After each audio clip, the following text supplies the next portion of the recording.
The Bloody Bride, a look that evokes everything from empowerment to tragedy, is nothing new per se and has been a staple of textile storytelling for quite some time. However, this particular aesthetic has seen an uptick in appearances in couture runway looks as well as viral imagery. In fact, let's take a peek at some. Recognize this? Or how about this? Well, these viral bridal gowns come from Hana Yagi's 2024 Sanguine Bride collection. But just who is Hana Yagi? A young up-and-coming designer that I briefly touched upon in my prior Horror in Fashion Deep Cut video.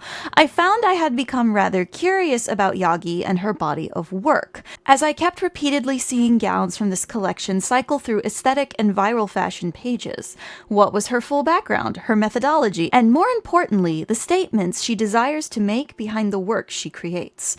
As with most things that attain virality, there was a lack of context to the work being presented, and when interacting with art, whether that be painting or clothes, context is key to the impact that work has on us, beyond just surface-level aesthetic viewing.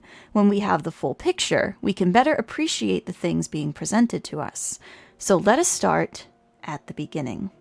While the information on Hana Yagi's background is a touch sparse, what was available in English or able to be translated was located in a few key interviews, and from there, we are able to put together a lovely story of self-discovery. Born in Tokyo in 1999, Yagi's grandmother on her mother's side worked as a pattern maker, and due to her grandmother being a worker, Yagi's mother was able to grow up in a relatively liberal environment.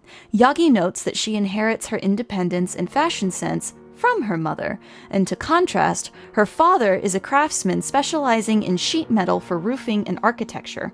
Yagi notes that her father provided an ideal foundation to create and taught her the importance of respecting the spirit of tradition. However, fashion was not her first choice in terms of creative fields to pursue. Having loved drawing since she was a child, Yagi decidedly went on to study art in high school.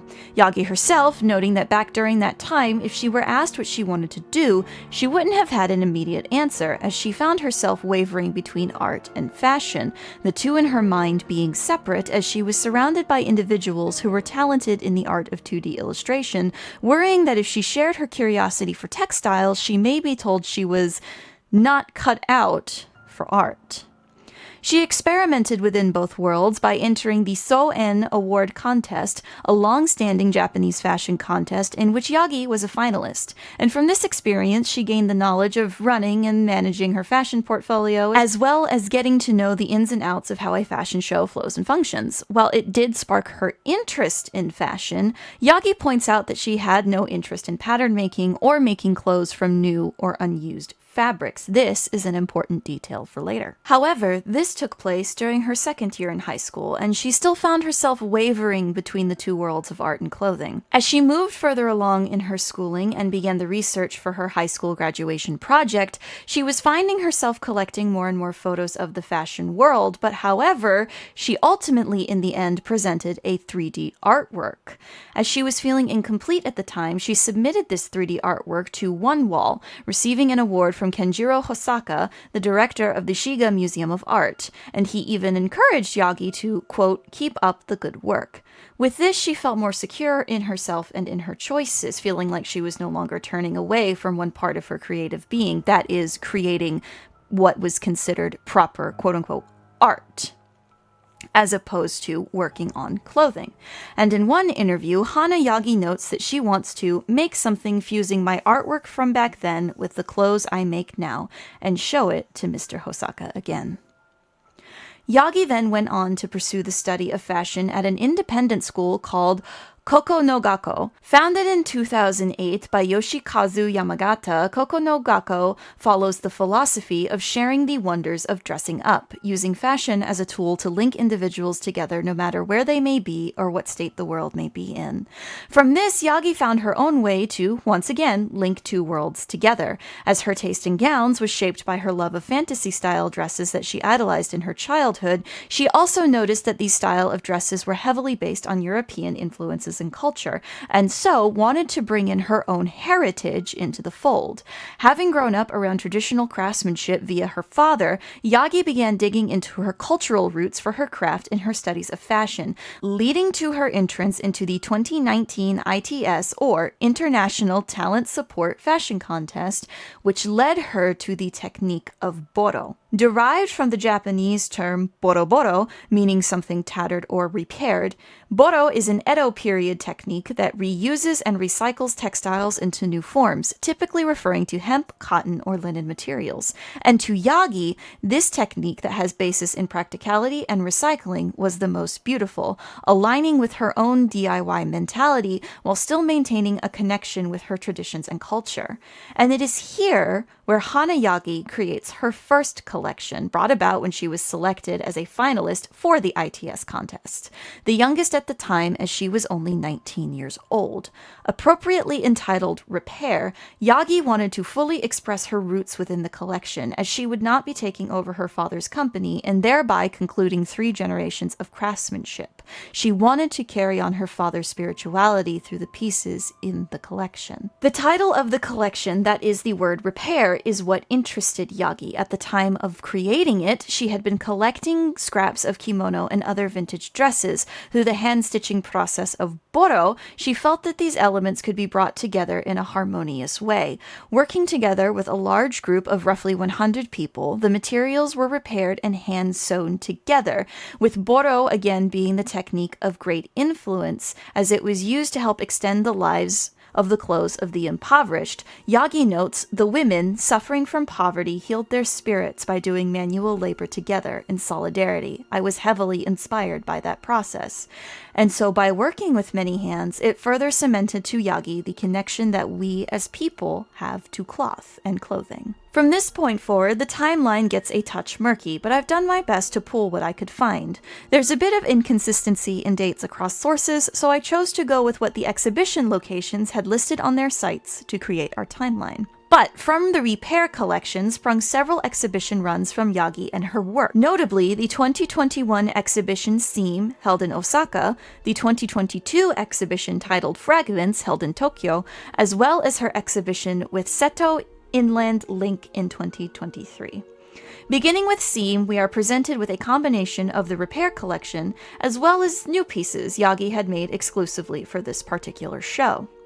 Then moving to Fragments in the following year, we are presented with 2 large gown pieces hanging from the ceiling of the art space. Continuing with her techniques and themes of recycling materials, these 2 dresses are made from pieces found in antique stores as well as collage-like elements. Fast forwarding a touch, we come to the Seto Inland Link Show, organized by denim manufacturing and processing company Iatori 18, taking place in October 2023, and along with Seiran Suno, the pair exhibited in Kurashiki, famous for its denim production. The 2 came together to create a body of work that tackled social issues, and the materials used by both artists were mainly waste textiles created during the production and manufacturing process of the companies who participated. For Yagi's portion, she once again employed the use of Boro. However, while denim and those fabrics typically used in Boro were traditionally blue, as blue dye was inexpensive during the Edo time period, Yagi chose to dye the garment in red, transforming the quote-unquote rags into a more celebratory garment, as well as to break tradition ever so slightly. Paired with Suno's group image, a collaborative effort between her and the elementary school children, as the clothes were intended to represent those the children loved, a rather dramatic and moving display is created. From here, we have a brief period of quiet. On Yagi's Instagram, her primary posting platform, we can see pieces made here and there for other individuals, notices for the previously discussed exhibitions, as well as the reposting of the Repair collection from her time in the ITS contest. We even get a few cute blouses as a part of the collaboration with Pink House Posh. And then, roughly 37 weeks ago, at time of recording, or sometime in late June of 2024, we are given the first post in the would-be viral Sanguine Bride collection. The first image of the collection features a model in an elaborate wedding gown, a burning sort of glow about the chest. The lower hems of the skirt, veil, and sleeves are black, appearing singed or burned. And from the post itself, we have: This collection was created by reconstructing wedding dresses and white kimono that had been rented out at wedding halls and then discarded due to damage. In Japan, there is a story that one of the reasons why wedding dresses are white is to express a woman's purity and innocence and her intention to be dyed by the family she marries into. To be dyed in this context meaning to take on the groom's and subsequently the groom's family's values, and while this is intended as a show of unity, one can argue and see within Yagi's work that there is a fear of the loss of a woman's sense of self upon becoming a bride. The initial post itself outright stating that the intention of the pieces is to challenge the patriarchal norms surrounding the quote-unquote norms of the wedding ritual. Through the destruction, reassembly, and linking together through blood, the garments are given a new form of life outside of the typical role they would normally play. The secondary collection photo being a rather zoomed-in headshot of the model, she is adorned in blood and crying a single bloodied tear. She is not a picturesque bride-to-be, with no elaborate hairstyle, no showy makeup. She is purposefully untidy, and whether she is saddened or enraged, or perhaps some other emotion entirely, depends solely on one's own perspective. The third post, and the one that comes before the three titular viral photographs, are two images in a single post. The first being our model holding out a bloodied flower towards the viewer, though not quite looking directly at us, with more of the bright red covering her hands and spilling across her lower front. There is a commentary on purity in this image. The second image shows us more of this dress, and more notably that it is shorter, stopping above the knees, again going against typical bridal tradition of a longer gown. We can see more of the blood motif here spilling out from below the rib cage, as though our model was wounded in some way, or perhaps this is simply the dying process of marriage. The following three images, as we saw at the beginning of the video, were the primary subject of this collection's viral buzz. That is to say, these were the image that, at the very least, yours truly saw being passed around the most. Looking at the three of them together, it's almost like the model is engaging in a sort of dance, dipping her feet into and through the blood puddle on the floor and gracefully moving about in the small space. Another non-traditional bridal piece being a high-low gown with a full, almost overskirt-like adornment. Looking closely, we can see strands of black material as well, though whether it is black fabric or simply made extremely dark by the blood application remains to be seen. It is a moving series of images combining delicate posing and a little bit of gore, an improper bride by the old standard, and yet compelling and lovely all the same. She dances in her mess, and there is no shame. The following 6 photos enter a bit of surreal territory in their posing and lighting, as well as the gown itself all but engulfing the model. A massive, ruffle-filled, red gown surrounds the model in the images, a richly textured bloody ocean. From grace to sheer intensity, the red look is overwhelming in both sheer size and the emotion it evokes. Is it a woman too far gone, or perhaps one overtaken by passion? The final 6 images see the gowns become completely black, with pops of blood about the hands. The dresses are made from ruffles and ripped material, shiny fabric, and highly visible zippers, and at this point, our wedding gowns solely in shape, the use of veil, and the overall context of the collection and photo shoot. The use of black could link back to the earlier themes of burning, or could be likened to funerary wear. The drama and flair of the full black gowns have removed us from the soft nature of a wedding entirely, as this bride, or maybe even widow, is now a new person. Her gown has certainly been dyed, but not in the way societal expectations may want it to be. And that is essentially the meat of the Sanguine Bride collection. However, these initial images were not the only ones posted on Yagi's page. Following this initial shoot, we are gifted with a second one, as the gowns are placed upon a model moving through a most melancholy house setting. The soft, dreamlike quality of the photos paired with the dim lighting and striking gowns evoke a sense of sadness, the wide spaces creating emptiness that amplifies the feeling. We see the quote-unquote bride moving from room to room in each image, her posing away from the camera, covering her face, looking away, or even simply being at a distance, adding to the overall gloom of the narrative. Perhaps this is not what she wanted, lost inside of her body as well as her home. The gowns play just as much of a role as the body language does, and what is most impressive in Yagi's work is that the model is wearing the garments. The garments do not overtake the model unless it is deliberate, such as in the bathtub images. She is living inside of these dresses, but in their home, there appears no life to be found. And while these images are much softer than their predecessors, it is my personal opinion that the photo sets work well in tandem with one another, with one collection representing the more couture and fashion-oriented interpretation, and the other a more personal, artistic depiction of the gowns. But what about post-virality Yagi? What is she doing currently? Well, for one, I would argue that Hana Yagi's presence is still going rather strong, especially in the Japanese market that she caters to.